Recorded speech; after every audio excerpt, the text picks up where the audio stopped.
নমস্কাৰ এই মুহূৰ্তত দৰ্শকসকলক স্বাগতম জনাইছো এটা ডাঙৰ খবৰ এই মুহূৰ্তত লৈ অহাৰ চেষ্টা কৰিছো আইপিএছ আনন্দ মিশ্ৰক খণ্ডবত এই মুহূৰ্তত এটা ডাঙৰ খবৰ আছে কিয়নো আইপিএছ আনন্দ মিশ্ৰক এবাৰ হেডকোৱাৰ্টাৰ ক্লোজ কৰা হৈছে অসম আৰক্ষীৰ তৰফৰ পৰা আমি জনাই আছো এটা গুৰুত্বপূৰ্ণ খবৰ কিয়নো 16 জানুৱাৰীত অসম এৰাৰ কথা আছিল আইপিএছ আনন্দ মিশ্ৰই 16 জানুৱাৰীত অসম এৰাৰ কথা আছিল আইপিএছ আনন্দ মিশ্ৰ আৰু আনন্দ মিশ্ৰই সামাজিক মাধ্যম যোগে সেই কথাও স্পষ্ট কৰিছিল যে অসম এৰিতিয়া স্বগৃহলৈ উভতি যাব এবাৰ আইপিএছ আনন্দ মিশ্ৰ কিন্তু এইবাৰ আইপিএছ আনন্দ মিশ্ৰক চৰকাৰে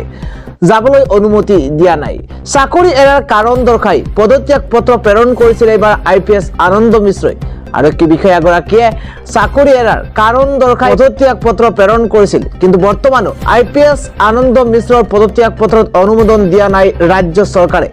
এবাৰ ইয়াৰ বিপৰীতে হেডকোৱাৰ্টাৰ ক্লোজ এবাৰ আইপিএছ আনন্দ মিশ্ৰক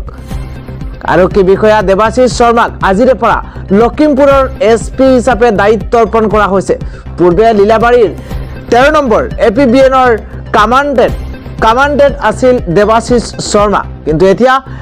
সেই দায়িত্ব অৰ্পণ কৰা হৈছে সেই দায়িত্ব দিয়া হৈছে এছপি আনন্দ মিশ্ৰৰ ঠাইত তেওঁক দায়িত্ব অৰ্পণ কৰা হৈছে 16 জানুৱাৰীত অসম এৰাৰ কথা আছিল আইপিএছ আনন্দ মিশ্ৰই কিন্তু এবাৰ চাকৰি এৰাৰ কাৰণ দৰ্শাই এবাৰ পদত্যাগ পত্ৰ প্ৰেৰণ কৰিছিল আইপিএছ আনন্দ মিশ্ৰক সেই আৰক্ষী বিষয়াগৰাকীয়ে কিন্তু বৰ্তমানেও